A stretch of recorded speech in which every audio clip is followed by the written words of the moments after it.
Welcome to the Gear Garage Live Show.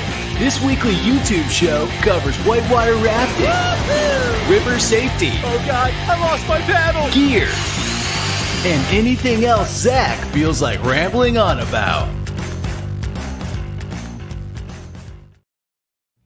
Well, happy Tuesday, everybody, and welcome to the Gear Garage Live Show.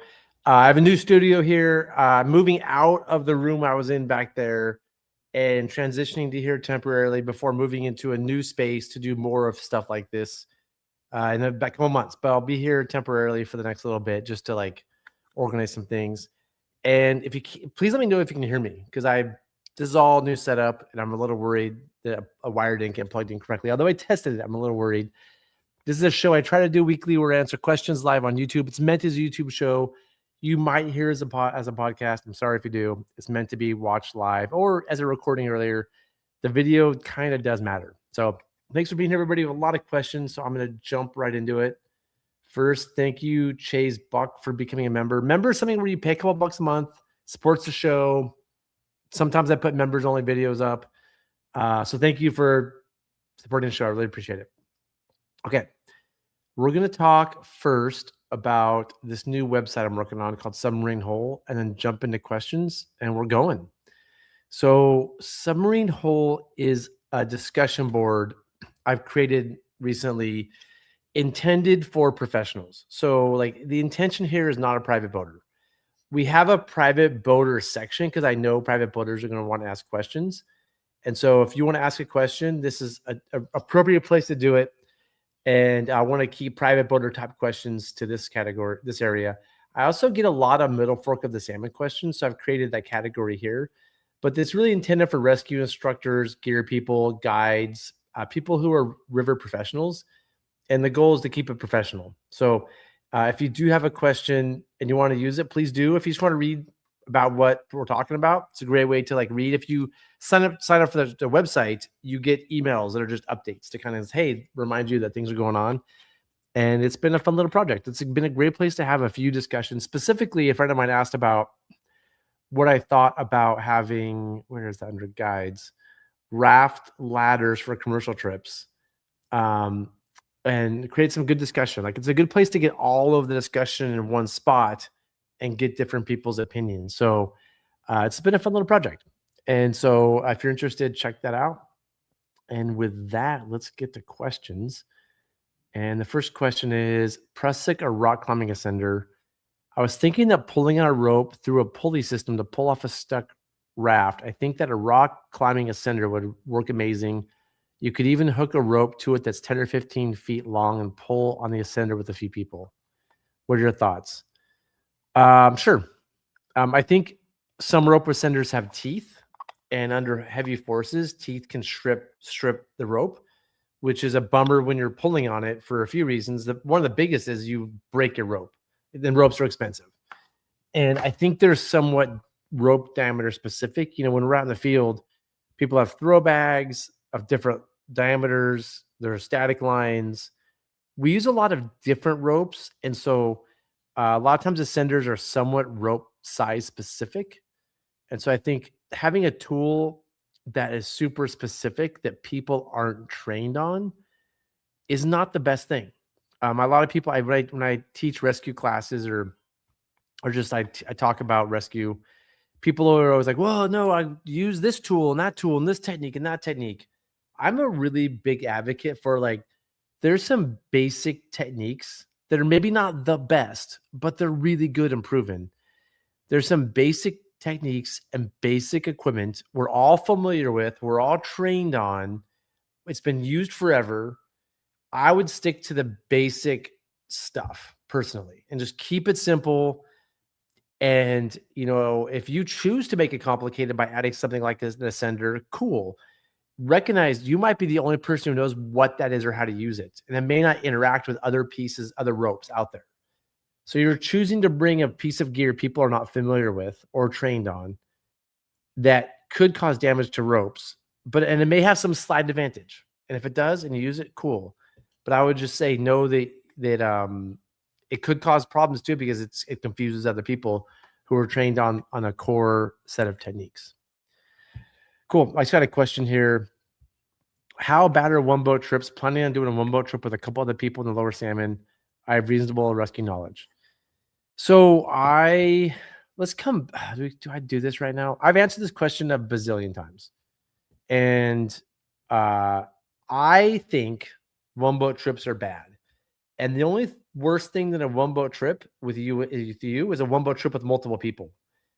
Because you now have multiple people in one boat and no way to rescue them. I really feel strongly that boating is a multi-person sport and that you're providing safety for each other on the river. And if you flip, you have somebody else in another boat who can provide safety. I even think 2-boat trips are sort of marginal. I'd be a fan of a 3-boat trip. And as soon as you have more people in one boat, that's more victims. So if it's just you in one boat and you're choosing to be dangerous and not have a rescuer, cool. You've taken that personal responsibility. Once you put other people in that boat, they may not know the risk they're taking. So certainly you need to tell them, hey, we're doing a one boat trip. If you fall out, there's nobody to rescue you. I hope you can swim to shore and self-rescue on this river if something goes wrong. Because if we flip, there's no support. So if most people be like, no, one boat trips are cool. It's a great way. I don't have friends, I should go anyway. Most people are going to say that. I'm going to tell you what I firmly believe. And that's that one boat trips are dangerous. And if you look at the AW accident database, there are a lot of accidents due to one boat trips. So I'm going to open up ChatGPT, which I don't like to do. You could just open up ChatGPT and skip this whole show, honestly. I mean, you probably should. And I'm just going to ask it, look through the American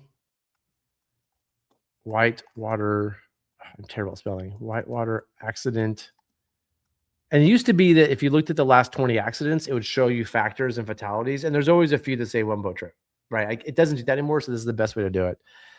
The American Whitewater Accident Database, and give me an assessment about how dangerous one boat trips are based on the data. And then you can do this on your own. You don't have to watch my show to do this. Let's see. American Whitewater Accident Database strongly suggests that a single boat trips are a meaningful but secondary risk factor. They are not as dangerous as hazards like cold water, high flow strainers, or entrapments, but they do remove one of the most effective safety layers, immediate rescue from another boat. So basically what I just said. The long-term analysis represents 1,262 fatalities associated with one boat trips as a factor. So one thing to know, like, is the one boat trip didn't cause the fatality. It was a factor, right? You might have died anyway, I guess. But what happens usually in a one boat trip is the person dies and we can't ask them what happened. If their friends are there, we can then ask them what happened. And usually, like, there's nobody to rescue you, so you don't know if it would have been, maybe the second boat couldn't have rescued you, but usually it could have. I mean, I've been on so many trips where I've rescued somebody, and if I hadn't been there, they likely would have died. But that's what boating is about. You're there to rescue each other. So I don't know. You could read this on your own. If you just look at the data, like, one boat trips are not that safe. And it's, when I teach rescue classes, I call it one of the 4 behavioral factors. If I remember what they are, it's like drinking and drugs is a behavior you choose to do. One boat trips are a behavior you choose to do. Not wearing a PFD, that's a behavior you choose. And not having proper cold water protection. Those are behaviors. You chose to do those things. If you eliminate drinking, one boat trips, not wearing PFDs, and not wearing cold weather gear, that's going to eliminate a large amount of fatalities. So anyway, yeah, I'm going to say they're dangerous. Everybody else can chime in and be like, no, they're fine. It's cool. It's a great way to experience the river. I've never had a problem. Yeah, because you're still alive. The people that died had a problem. They're not here to say, the people that died aren't here to say, I've had a problem. Nobody's here to be like, oh, actually, you shouldn't do it. It's fine until it's not. Cool. All right, let's move on. You got me on one of those topics that, I've talked about it many, many times, and I have strong opinions about. Our org has been having QA/QC issues with NRS guest life jackets. Some items like shoulder buckles break and can't be replaced because they're sewn in, and we're hesitant to do repairs for liability risk. Yeah, I mean, if a PFD breaks, you need to throw it away, especially if you're an outfitter. Like, that's unfortunate. Like, if you had if there's a lawsuit and you sewed something back, that would be a problem. So that plus some other quality issues with NRS products and voter talk of NRS acting monopolistically towards competitors leads us to want to find an alternative to them. Yeah, I think that's valid. I agree. I think I feel the same. We had extras. Let me finish the question. I already know what you're asking, but I'll get ahead. With this being a relatively small industry, are there even decent alternatives to commercial gas PFDs? What do you guys recommend? So I, for the longest time, used the Extra Sport. I think it's Extra Sport.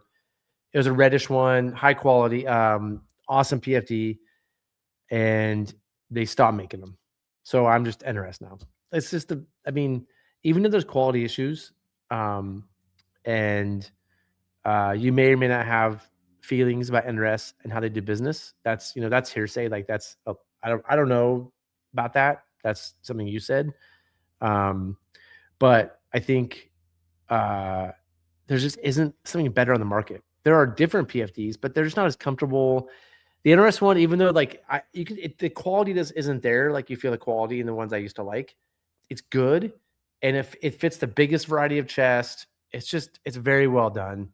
And so I use NRS now, and so if that tells you anything, so that's probably what I would go with. I just went over this comment again. I have reasonable rescue knowledge. Okay, when you can't rescue yourself, right? I guess you could self-rescue. You can swim ashore, but just because you're in usually when you're the one that flips, you get rescued. So reasonable rescue knowledge to me. Sorry, I'm gonna about rant right now because I caught that as I finished this question. When you say a reasonable, your rescue knowledge should be looking out for other boats. Like rescuing, whitewater rescue is about boats and people rescuing other boats. So when you say have reasonable rescue knowledge, I'm assuming you know that other boats rescue boats. I hope you know that. And if you're the one that flips, you can kind of solve that, but the rescuer is the other boat. They need to have rescue knowledge. The rescue knowledge, you can't, you can only do so much to rescue yourself. If you have 3 people in a raft and you flip and there's an upside down boat and 2 swimmers, I'm not sure what rescue technique you're going to use there other than everyone for themselves. And hopefully we figure this out. There's no magic thing. If you wrap your boat, your pin kit is on your boat, right? And you have 3 of you. You can only do so much with 3 of you and a wrap kit that's already on your boat. And so rescue knowledge, I'm not sure how it helps that much in this situation. FYI, the welcome page in Submarine Hold has a type. It says welcome to Submarine Hold. Did I misspell that? Oh yeah, yeah, I need to fix that. Good catch. Whoa, that's funny. All right, hopefully I remember to fix that. Thank good catch. Yeah, I did it kind of in a hurry. I put that thing together in between working out. So I would work out a little bit, do a little work on it, work out a little bit. So it's kind of like it was done semi quickly.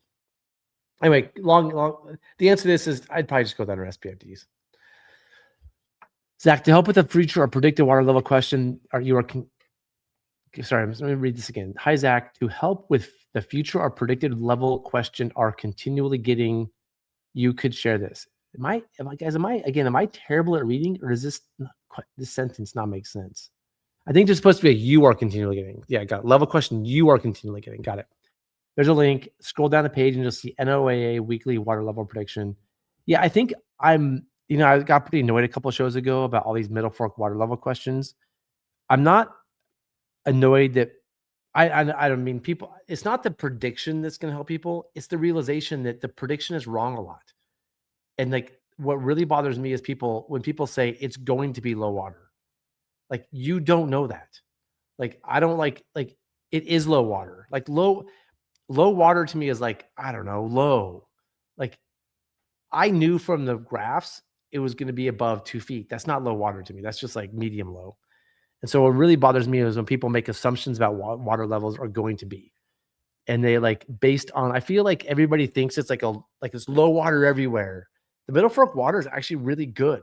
And so I'm less annoyed that I was less annoyed at that show where I'm not getting that many questions about what the water level would be. I'm getting questions that start with the water level is going to be low. What do I do? Like, it's not the prediction of the water level. It's like the mischaracterization of what low water is. Like low water is low. It still isn't low on the Middle Fork right now. And it's July 21st. But I had people freaking out about the water levels on June 25th, right? And they it's going to be low June 25th. It wasn't going to be, and it definitely wasn't because it rained. And so I don't know. That's kind of got under my that that got me fired up. But anyway, thanks for if anybody wants this prediction. I used to be able to list it on this page. I had a page. I'll bring it up here. That graph is super cool. I can't find that link because I can't cut and paste it over easily. And I didn't read that question ahead of time to like get the link ready for everybody. But I used to have the graph on this page that he's talking about. And what it has is like week by week, instead of like, I mean, this bottom one's the snowpack, which we're done with that. So we have this, which only goes ahead until the first. The other one has like probabilistic flows for like the coming weeks. It's a pretty cool long-term graph. It's probabilistic, so it's a little deceiving for people that don't know how numbers work. But this is the one I use the most. I used to be on this page, but they moved where it is, and I can't just steal it, or like stealing is the wrong word, but I can't just grab the code and put it on this one page. I used to have 4 different prediction graphs here to find all that stuff. But as you can all see, this line is average, and we're approaching average. So, I mean, this really isn't even. I would really not even call this a low water year. And there's rain in the forecast, so it's slightly low. But this is on the Middle Fork is not a low water year. Now the Rogue, I was on the Rogue last week, is 1200 CFS. It's low. I'm going to call that low, but it could be a lot lower. Like I'm going to call 1200 the beginning of low, and when it gets below 900, I'll be like, okay, yeah, this is low, right? But yeah, it's 1200 is like I would say the beginning of low. It definitely felt low out there. But if you're on the Middle Fork at 2 feet right now, 2.1, it's it's fine. It's the Middle Fork. It's what it typically is in July. It's it's still a great time. I mean, so many questions. Let's see. I'm really starting to rethink this. We should probably rent the second boat and get another friend. Yeah, you should rethink this. That's my opinion. Now, people are going to tell you, no, just go, send it. You're fine. But I don't know. Look at the data. Like, that's how people die. Just want to be pretty clear. Yeah, the middle is 2-1. Yeah, it's delightful. It's great. Yeah. When it gets below 1.7, 1.8, I'll call it low. So like mid-August, I'll admit that it's low. But right now, it's fine. Okay, back to questions. Let's see if I can get. Okay, here we go. Thanks for sharing that link. All right, somebody shared a photo. I saw a boat just like this, I think on the Middle Fork a few weeks ago. This is a really interesting boat. It's like this double. Oh yeah, it was the Middle Fork we saw this thing. This one or one like it, where it's like cat, but since the cat tubes are flattish, they don't go as deep in the water, right? So like if that makes sense, like when you have a cat tube, when you have 2 cat tubes, there's 2 round ends. They go pretty deep in the water. So like a cat boat on the Middle Fork at low water, 1.7, is pretty brutal because it's not about the tightness of the channels. It's about the shallow water. And the cat boats sit lower in the water than a raft because the raft spreads the weight over a larger area. This kind of does that too. This would be actually a pretty cool low water boat if you like cats. It's an interesting cat. I'm guessing there's there we go. I got gifted a 4 pontoon catamaran raft.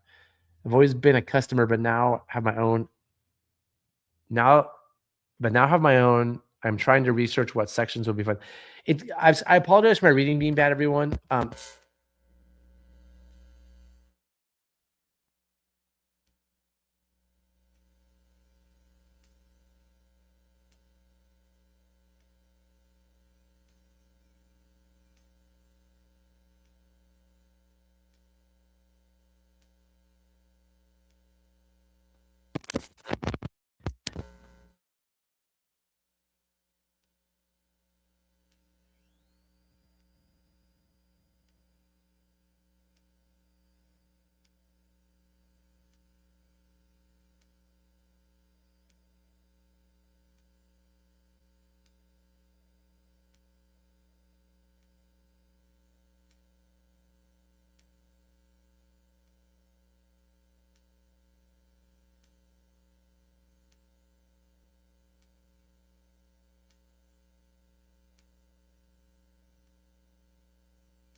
Why don't you work? Audio.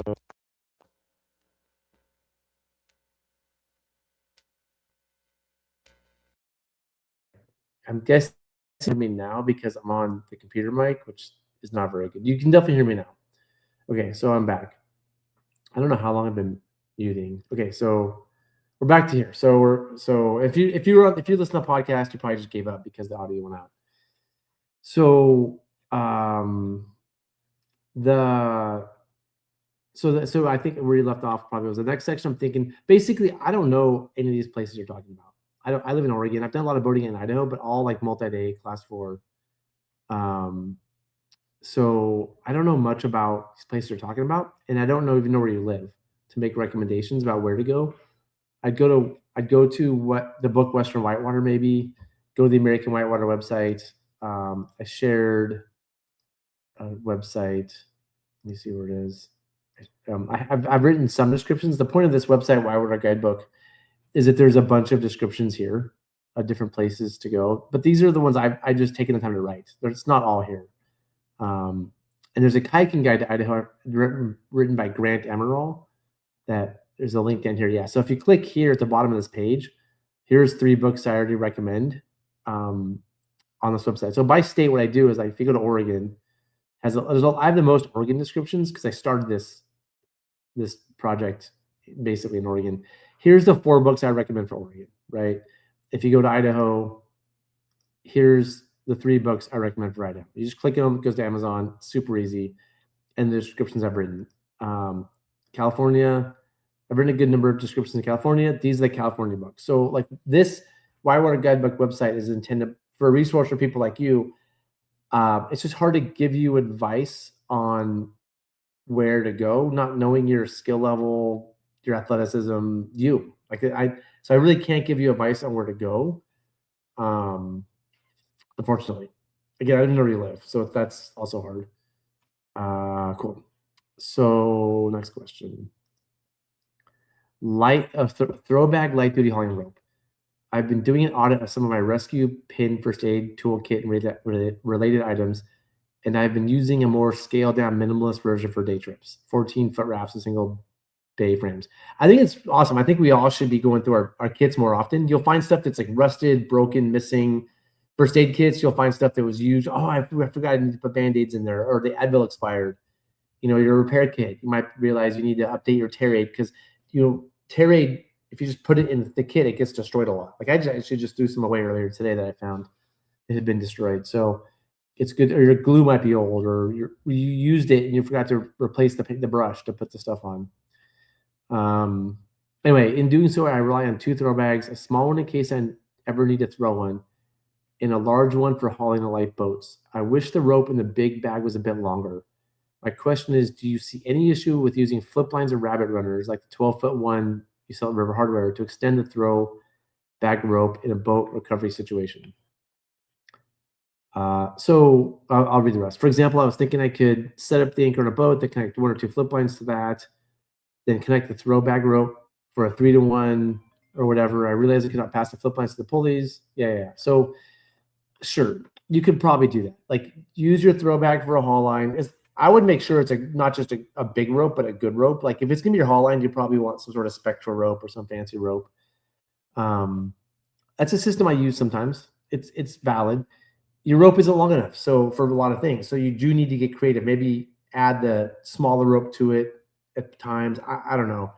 I'm just gonna highly recommend, and this is gonna be like the commercial break part of the show a little bit. I'm gonna show you some things that we sell that I would just recommend. Like just clean this up, especially if it's rafts. If it's CAD rafts, I think your system is good. If it's rafts, I would probably try to go with this rope right here. I know it's expensive, but it's not that big. It's 150 feet. This is a good solid rope. This is like the full-on commercial gearboat rope. This rope right here is just a great rope for doing things. It's a great answer. I do sell these sometimes. 23 meters, I think, is 75 feet, if I remember right. Let's look at this. I think I just got some of these back today. Yeah, 75 feet. It's like, this is a good haul line, but it's pretty minimal. It's probably what you have, something like this. Like something that's probably in the like, 9 or 10 kilonewton, maybe 15 kilonewton range, and like 8 millimeters, so you can grab it, right? So big throw bag, bare minimum, you can get some stuff done. If you're doing the white salmon, narrow river is probably fine. But anything big, I'd highly recommend carrying a legit rope, especially with rafts. So I would probably push you towards something like this instead of the 2 throw bag system, depending on the size of the river you're doing. You're right. If it's a 14-foot on a narrow river, whatever. But if the boat could be 50 feet away, and 50 feet is not that far, right? You can go through, the 75-foot throw bag just won't cut it. And you can tie runners to the end, but it just starts getting messy. Like I would just skip the runners and go with the right throw bag to begin with. So hopefully that helps. Well, lots of comments. That's a double tube Cougar. It was Air's flagship boat. Yeah, sweet. I've never done the lower salmon canyons. Nope. I'd like to.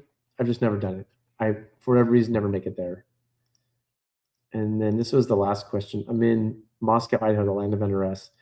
I just haven't spent that much time in and around there, so I just don't know the area that well. Like I've spent a lot of time in Salmon, in Stanley, and I live in Oregon, so I just don't make it to Moscow, so I can't tell you about the rivers there, unfortunately. Maybe walking to NRS. Maybe somebody there knows about boating. That could be a way to go. A 3/8-inch grab line. So a 3/8-inch grab line isn't that strong. It's a good grabbable rope, but I don't think I would use it for removing pin boats. Let's look up the strength. Sterling 3/8-inch grab line. It's probably like 6. I'm just guessing it's 6 kilonewtons or something like that. Let's see if I can go right to that. Here we go. Let's see. Which is like pretty marginal to do that stuff. 14.6 kilonewtons. Yeah, okay, that's not bad. That's more than I thought. Oh no, hold on. This isn't the grab line though. Is this the grab line? Yeah, the grab line. Wow. So the 3/8-inch is 14 kilonewtons. That's actually pretty solid. So yeah, it'll do the trick. It's not amazing, but it'll do the trick. Yeah. Cool. That's a question. Sweet. Oh, look, maybe you guys can get together and do some boating. That'd be sweet. Okay, so back to this question. I'm going to say when I raft, I'm generally going to bring 150 feet of good rope. When I'm capboating, I'm going to go with your system. Because capboats don't really wrap. They don't usually need pin kits. And if they do, it's pretty simple. But if you really wrap a boat, you're going to want that thicker, better rope. But what you do is, like, I would say minimum level of adequate, what you're suggesting. And what you're suggesting with the with using the flip lines, it's complicated, but it'll probably do the trick. The flip lines are strong. Any chance you'll make a Halke Roberts adapter?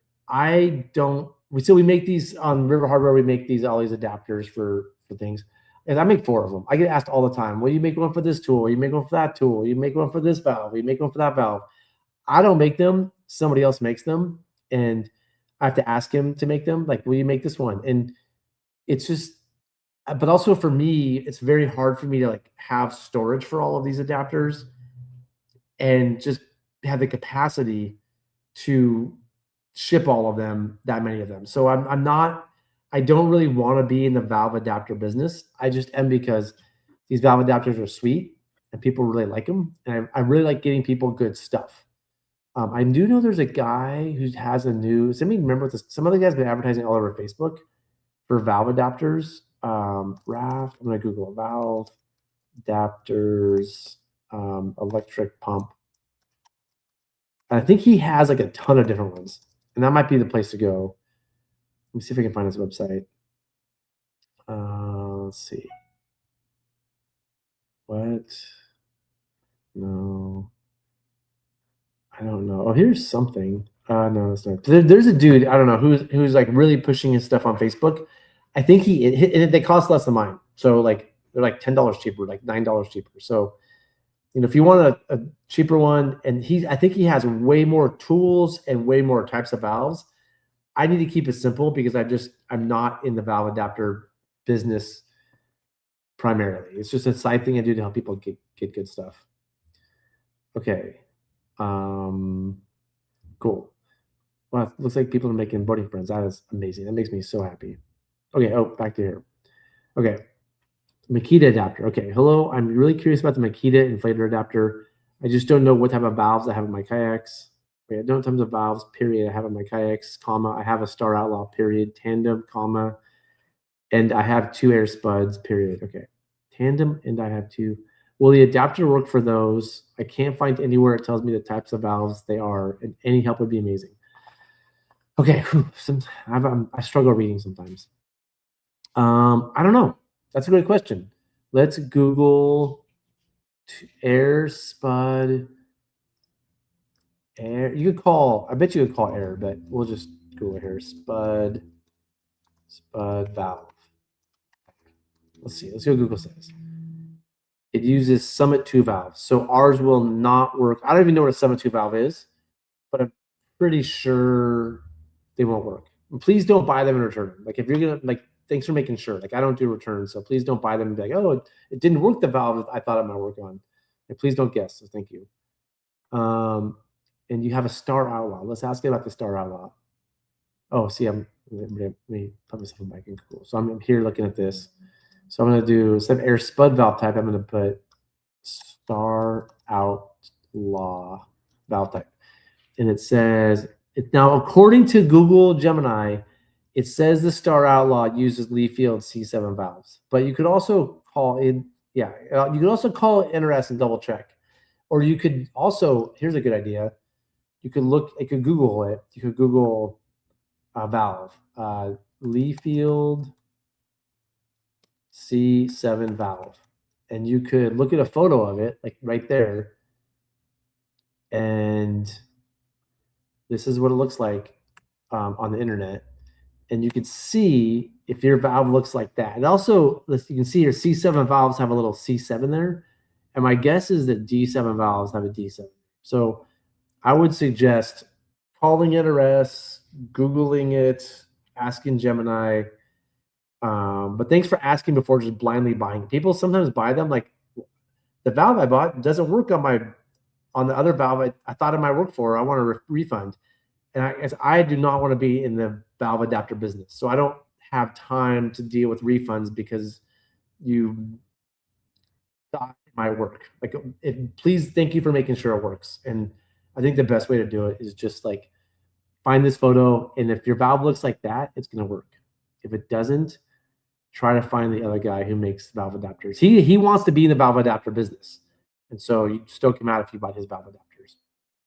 Okay, I think, is that the last question? No, there's more. Oh, commercial break. That's it. No commercial break. I already did the commercial break. So I think that's it, everybody. Thank you all for watching. I am immediately going to fix submarine hole. I can't believe I missed that. That's so crazy. Let's look at it. At least I got the URL right. Oh, man, that's so embarrassing. I did get it wrong. So thanks for finding that. And if you have questions, you could go to you could go to this private builder forum and ask. You could also, the 2 people that want to make friends, it's maybe hard to connect on the internet through YouTube, but you could also try connecting through here. Maybe, I don't know, that might work. But thank you all for watching, for supporting the show. Thank you for the new members, and also for dealing with this thing, the audio not working for a minute. Hopefully, those of you on the podcast power through that. Thanks for watching. See you next week.